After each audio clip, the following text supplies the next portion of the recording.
Hello everyone and welcome to Arctic Retro, and today I'm taking a look at this Macintosh Classic.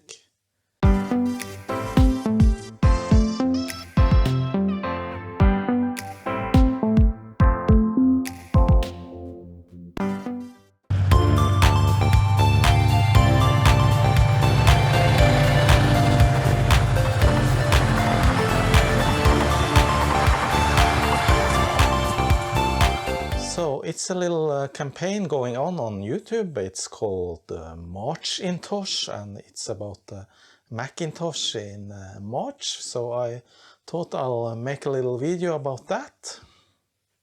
So this Macintosh Classic, even if it looks to be in good shape, it is not working, and you have seen it before on my channel. If you go back to one of my earliest videos, I did some restoration on this and an attempt to get it to work.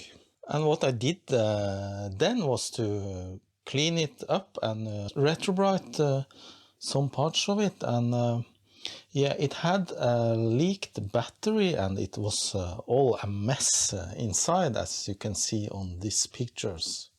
However, I did not get it to boot then, and since then it has just been standing on my shelf, and what actually happens when you turn it on is this. So it makes a lot of noise, and there is a picture, and you can actually see the mouse pointer, and you can actually use the mouse, so there is life, but it is not booting. And I have a System 6 system disks here, and it won't boot from that either. No, I actually don't have a lot of experience with Macintosh, the classics, and yeah, I thought I'll give it another go this time and see if I can get it to boot either from floppy or from a hard disk.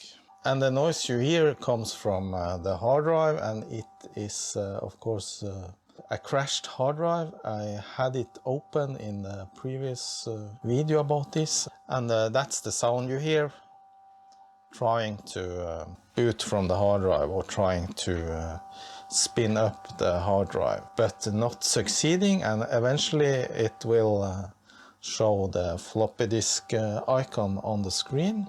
So now it presented the floppy disk icon, and if I insert System 6 disk,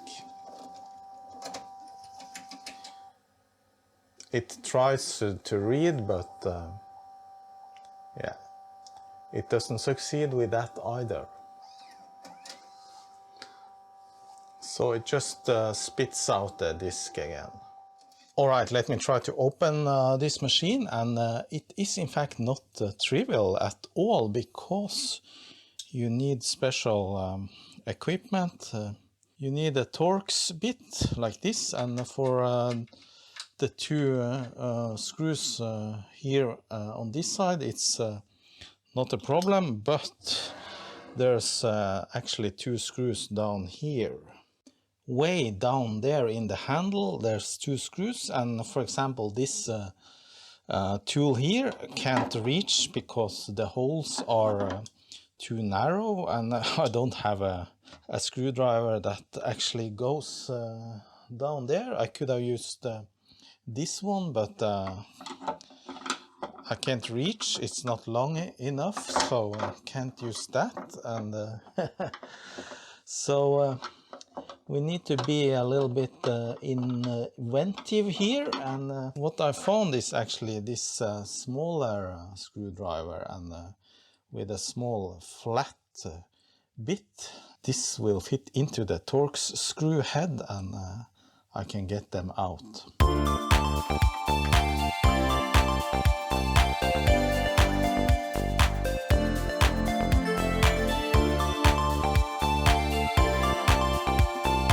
Still, it's not easy because the screws are very hard to turn, and yeah, but I managed this one at least. It's coming.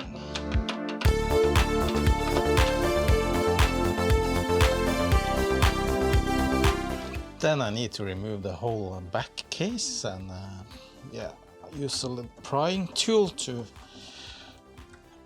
separate it from the front, and that too is not very easy. It can be very stuck. Use some force.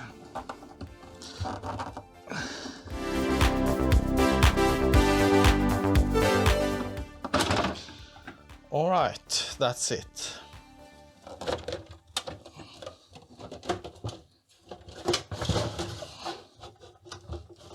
That's the inside of the machine, and there's the hard drive, and under there it's a floppy drive.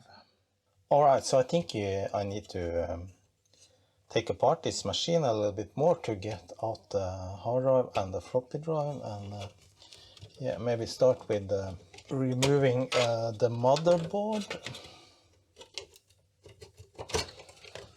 There's a memory card.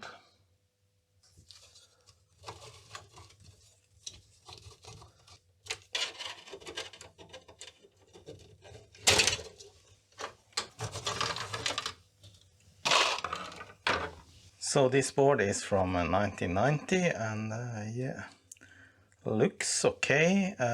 Here's the Motorola 68000 CPU. Then a couple of screws behind here.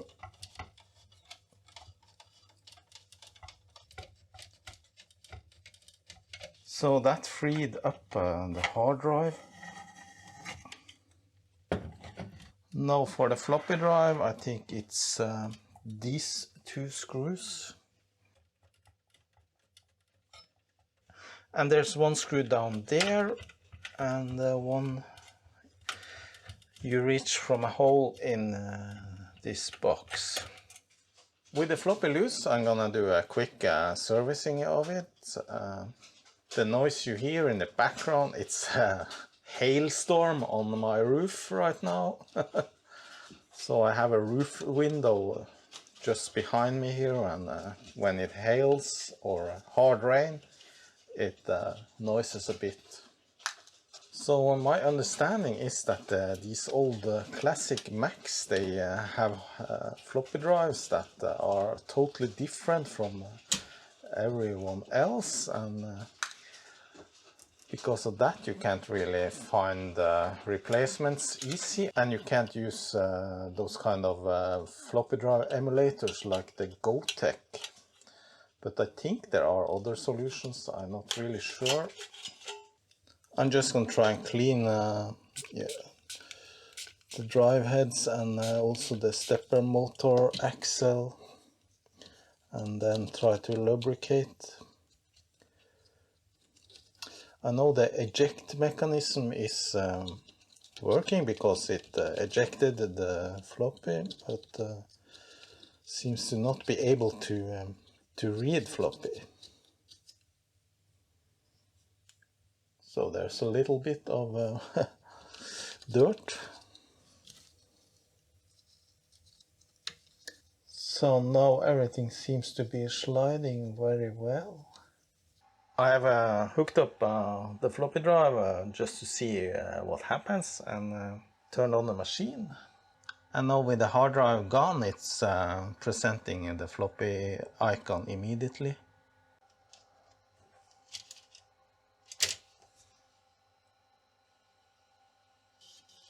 So it is searching, alright. Hello! Look at that, it actually boots. So that was a bit of a surprise. Maybe it's because I disconnected the hard drive that it actually started to boot from the floppy, or it might be cleaning and things like that. Well, have you seen? So I have had this machine for at least 6 years, and this is the first time I actually see it work. So, so let's see.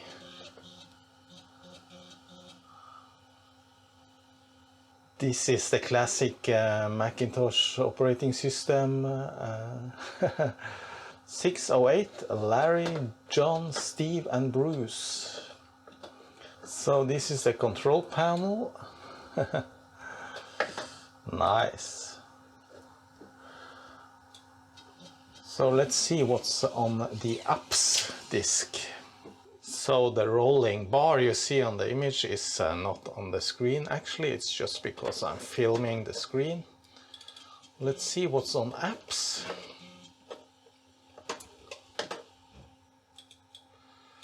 This copy, Mac Paint. Let's try a little bit Mac Paint. Alright, insert system disk. So so it's back to the old disk swapping era and then back again.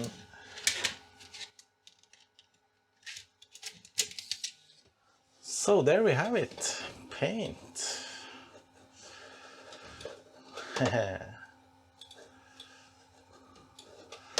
Of course, no colors. Let's see if I can type, if the keyboard is working. Yes, it does. Nice. So now I actually tried the System 7 install disk, but it says here in Norwegian that it needs more memory, and I didn't insert the memory module, so I'm gonna insert it now. I have inserted the extra memory card, and let's see what happens when trying to install System 7. It probably needs a hard drive, but let's see how far it gets. So this is the Norwegian version, and it says welcome to Macintosh. Alright, so I think this is how far it gets. It's trying to install on a hard drive. It says here that it wants to install on the hard drive, which we don't have. So there's no install button enabled. So this is the broken hard drive. I have had it open before, but I'm gonna open it again. Because I'm curious to see what actually goes on inside it when you try to boot it up.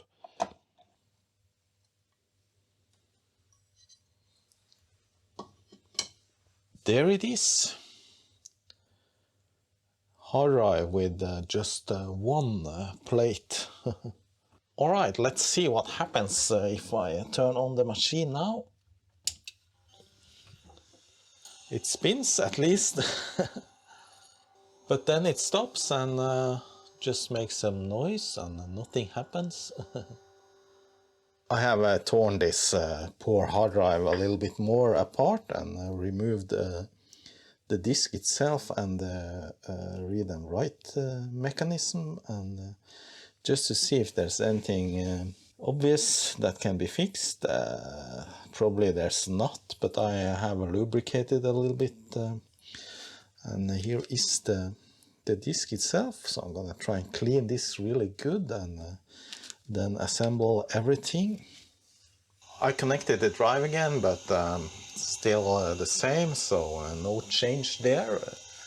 There is something that prevents it from seeking, because the head is just in the same position all the time.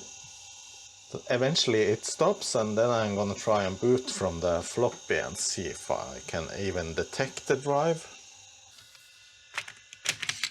Alright, so eventually the hard drive gave up, and the machine booted into the System 7 installer floppy, and I was thinking maybe the hard drive would show up here, but it didn't, so obviously it's completely gone, so I'm not gonna bother with that hard drive anymore. But one thing I want to do is to actually install System 7 onto a floppy disk. So you have several options here for the installer. You can install the complete system on hard drive, or you can install a minimal system for yeah.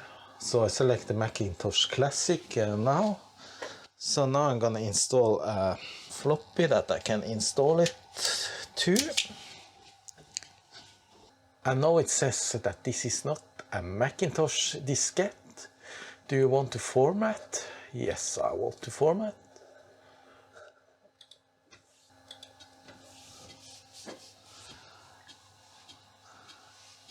So now it's formatting.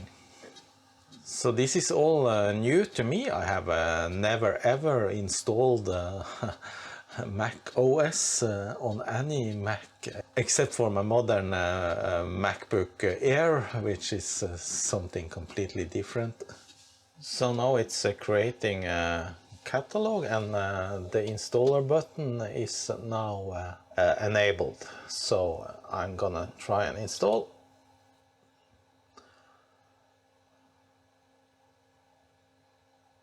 Preparing.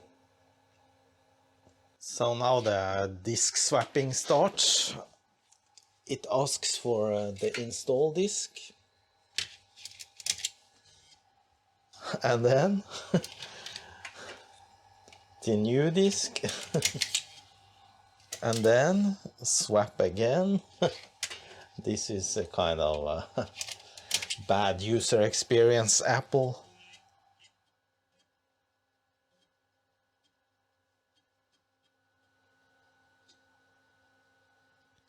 So now the installation completed, and I think I have swapped the floppy disk at least 30 times.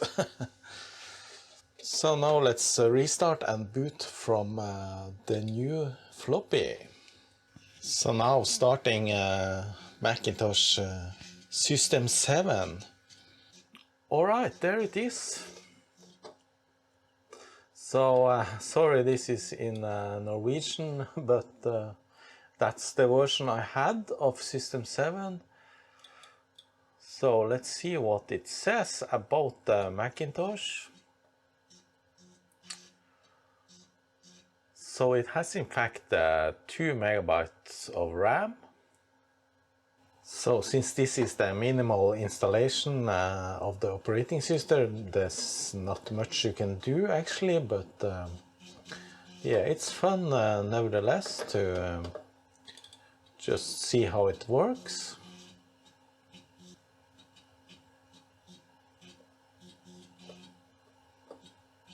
Alright, I made a little folder.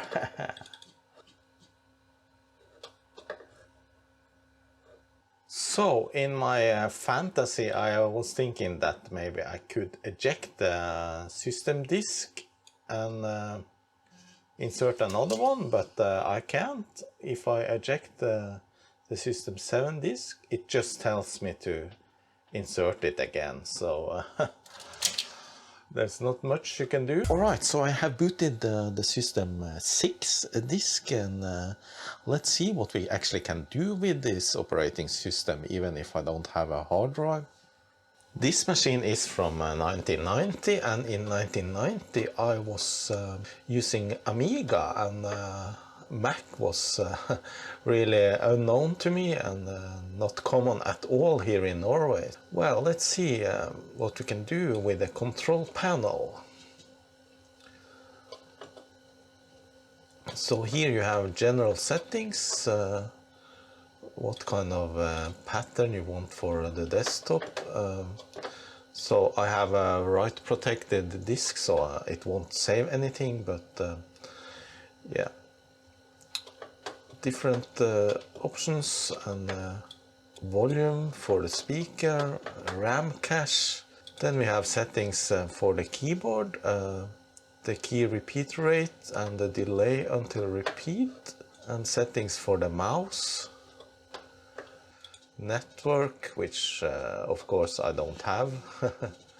And as you can with a regular Windows or Mac OS, you can move things around and yeah, reorganize your desktop. And here's the famous trash can. If I just move the whole system disk to the trash, it will well, it ejected the disk. I have inserted the apps disk, and let's see what else we can find on this one. Yeah, there's some items here and they are not very organized. Let's see if we can... no, you can't clean up, probably because it is write protected. But here's a hard drive. Set up disk copy. Let's try disk copy. I want to actually copy these system diskettes to have a backup. Then it asks me to insert the system disk again. A lot of disk swapping.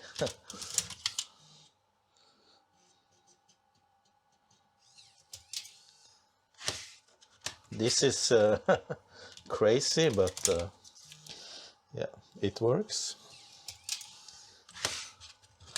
So now I have swapped between the two disks 3 times. And there it is. So I got a couple of floppies here, and now I'm gonna copy those disks. So how do we do this? Read master floppy.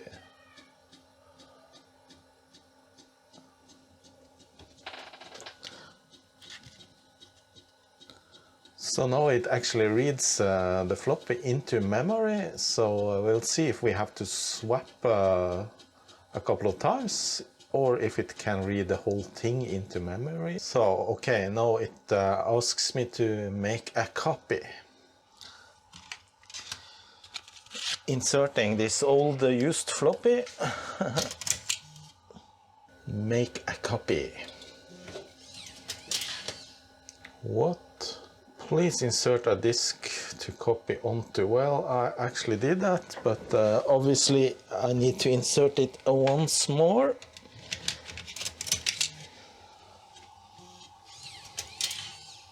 The master disk cannot be duplicated on a high density disk. Oh, really? Well, I guess that is correct, because even though this machine can read the high density disks, it cannot, obviously not write to them. So I got this double density disk. I'll try with that instead. Alright, now it copies. So there it is. It was duplicated successfully. Great. So what else do we have here? We have Mac Write, Music Works, Speak. So this is the speech program. Let's see. Does it speak? Nope. There is no sound coming from this machine, and actually thinking about it, it should ding when you turn it on, but it don't produce any sound. So probably something wrong with the audio, and there is a built-in speaker, of course, in this machine, so you don't really need to connect the external speaker. I started Mac Paint again, and I even found a picture of Steve Jobs. It was on the floppy, the apps floppy.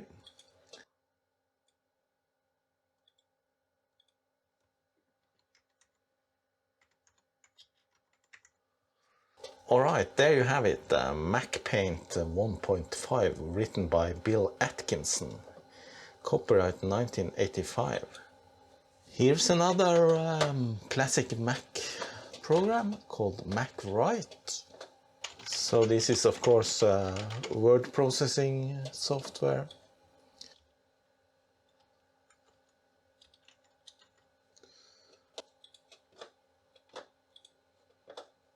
So one thing that is problematic with these old machines is that it's hard to copy any software onto them.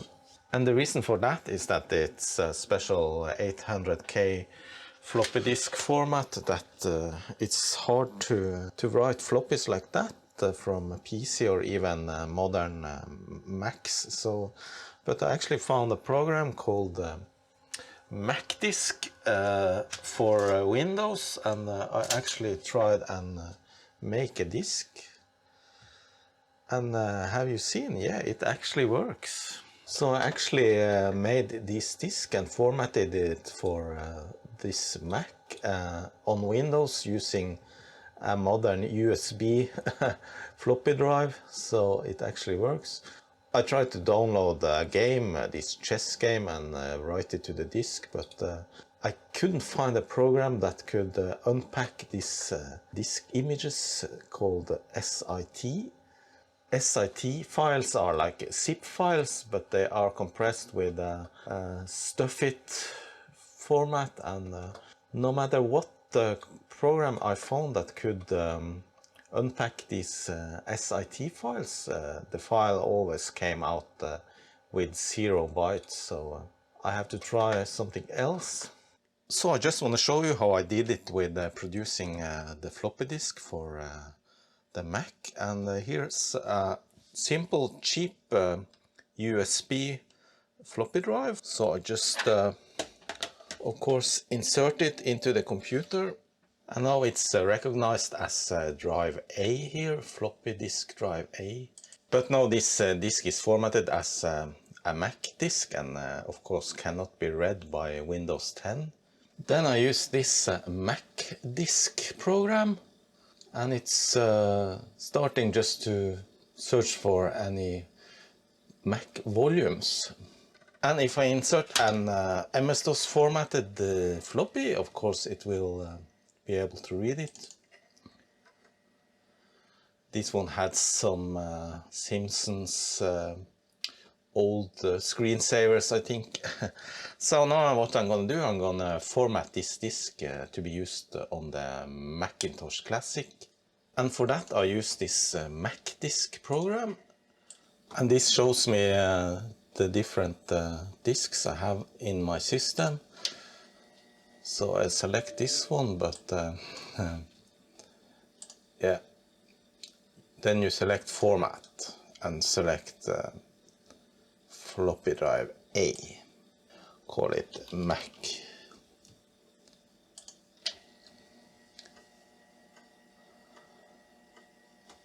So now it's formatting, and it takes a while. So now that should be done, and we can actually create a file here just to see if we can transport a text file. Test.txt.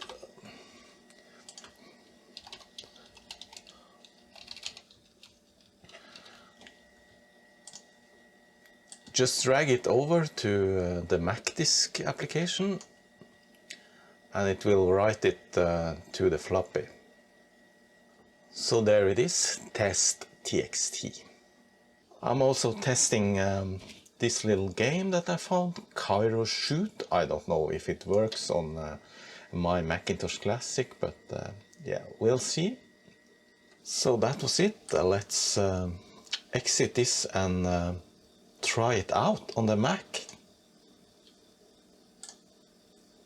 So I really wanted to find some games for running on the machine, and what's really hard is that almost all games are compressed into different disk image files, and not very easy to find a way to unpack or use them from Windows. However, I discovered that this Mac disk actually has an expert menu which you can turn on, and it has this disk duplication menu.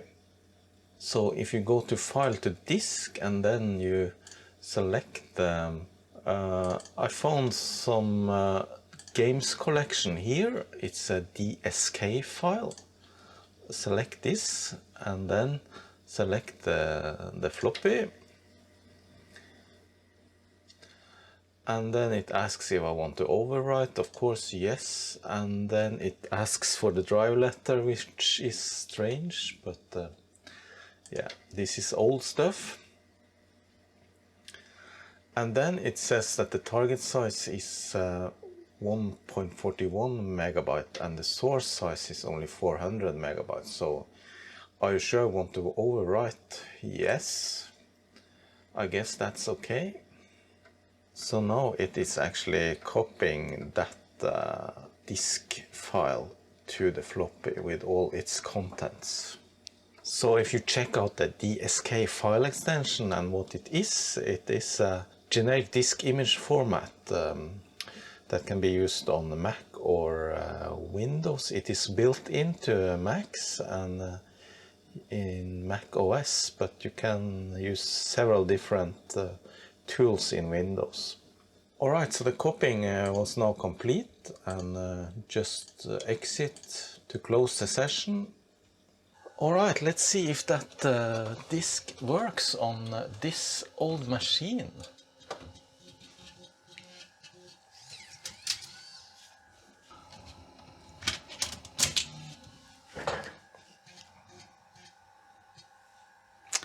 Yes, it did.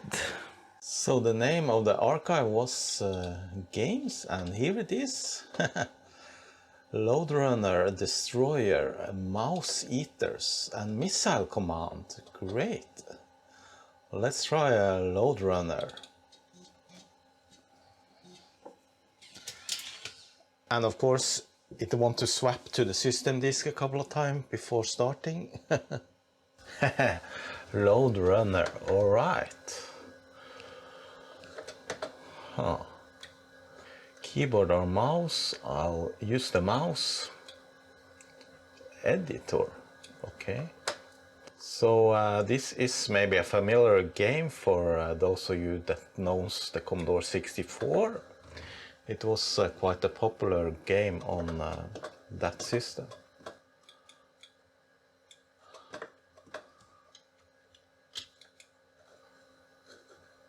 Okay, cool. First game I ever played on a Macintosh Classic. Oops. So this is Missile Command. I started a bit late, so yeah, got hit a bit. Let's start a new game. This is also a classic game on many platforms. Too bad the sound doesn't work. I have to look at the sound in some other video maybe.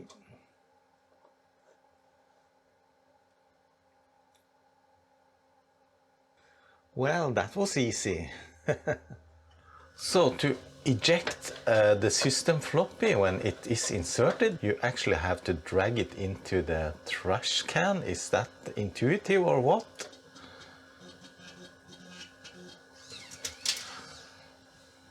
This is a Destroyer. Swap disk. Alright, so this is the classic board game Destroyer. You draw out the layout of your ships, and then the opponent will try and guess and hit your ships. And then Bob will do the same. So if you're two-player, then you have to look away when the other player is laying out his board.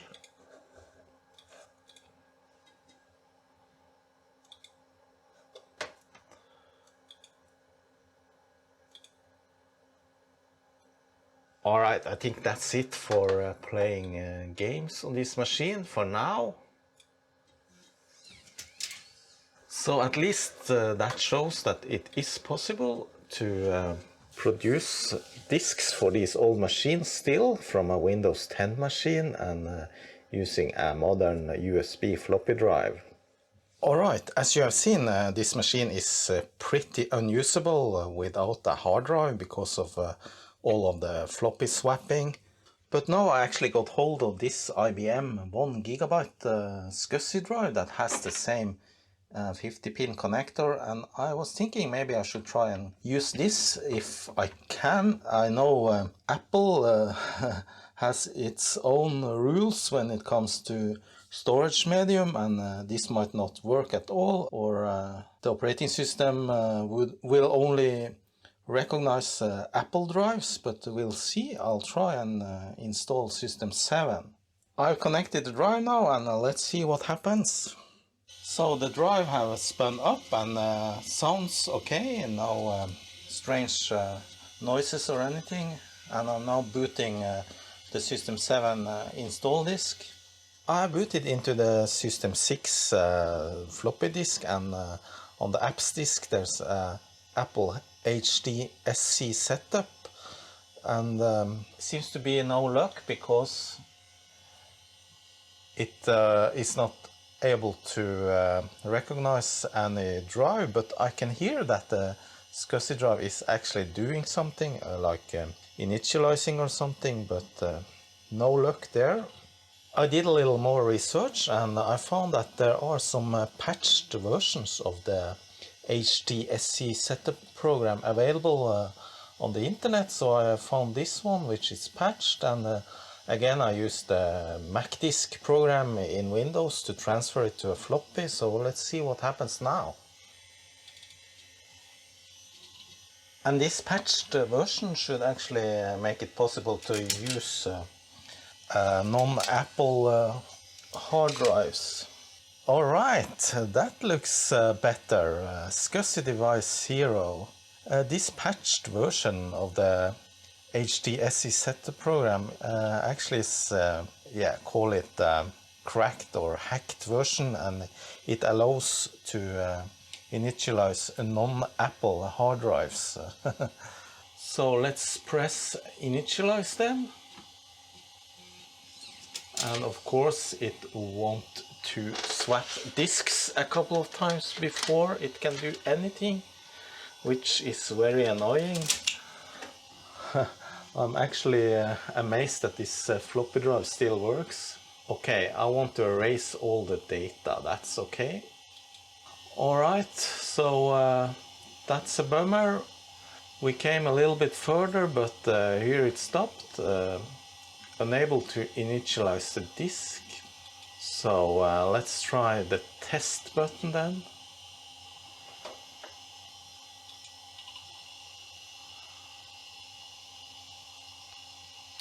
And I can hear that the disk is actually moving its head, and yeah, sounds like it's reading. No, this is a very large disk compared to the original disk. That's only 40 megabytes, so that might have something to do with it. I might set some jumpers or anything. I'm not really sure. I haven't looked at any documentation for this drive, so I'm not an expert on SCSI drives at all.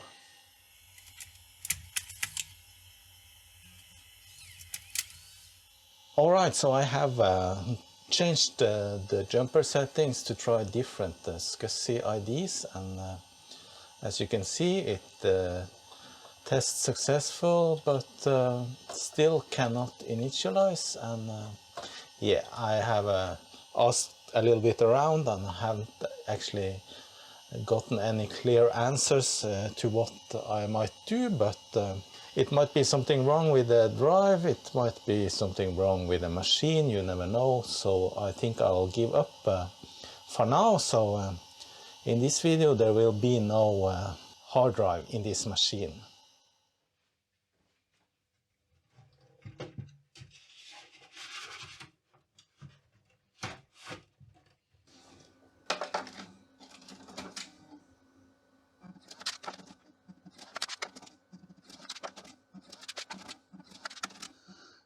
Alright, that's it for this video. I think I have assembled the machine. I wasn't able to install a functioning hard drive, but I'm gonna try to do that maybe in another video.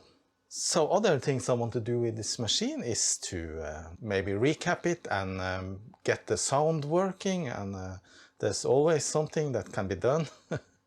So I hope you enjoyed this video for Marchintosh, and I hope to see you again soon. And I just want to say thank you to all my subscribers, and a special thank to my patrons. So please hit the subscribe and the like button if you already haven't done that. Thanks. Bye bye. See you.